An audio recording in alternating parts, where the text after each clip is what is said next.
Aspiring actor follow అవ్వాల్సిన మంచి actor గురించి తెలుసుకోవాలనుకుంటున్నారా? అయితే ఈ వీడియో చూసేయండి. Hello viewers, welcome back to film craft insights. ఈరోజు మనం ఒక గొప్ప యాక్టర్ గురించి మాట్లాడుకుందాం. Not only theatre, not only cinema, రెండూ కలిపి సక్సెస్ అయిన ఒక యాక్టర్ గురించి మనం మాట్లాడుకుందామండి. ఆయనే కోట శ్రీనివాసరావు గారు. నేను ఇప్పటి వరకు చూసిన చాలా గొప్ప యాక్టర్లో రెండు రంగాల్లోనే రాణించిన వ్యక్తి. ఆయన చేసిన రోల్స్ కనుక మీరు ఒకసారి చూస్తే అన్నీ కూడా వర్సటైల్గా ఉంటాయండి. ఆయన విలన్గా చేశాడు, చాలామందిని భయపెట్టాడు. మీరు గణేష్ లాంటి సినిమాలు తీసుకుంటే చాలా భయం వేస్తుంది. కమేడియన్గా చేశాడు. ఆయన మీరు తెలుసో తెలీదో ఒక సినిమా హీరోగా కూడా చేశాడు.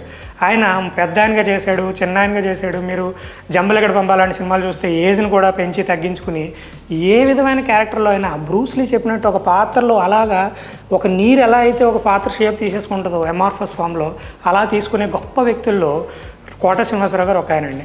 ఆయన ఇన్స్పిరేషన్గా తీసుకుంటే మీరు కూడా యాక్టింగ్లో రాణించవచ్చని నేను అనుకుంటున్నాను. ఇది కనుక మీకు నచ్చినట్టయితే మీకు బాగా నచ్చిన ఇంకొక గొప్ప మెథడ్ యాక్టర్ ఎవరో మీరు కామెంట్ బాక్స్లో మెన్షన్ చేయండి. ఇది కనుక మీకు నచ్చినట్టయితే దీన్ని లైక్ చేయండి, షేర్ చేయండి. Thank you so much.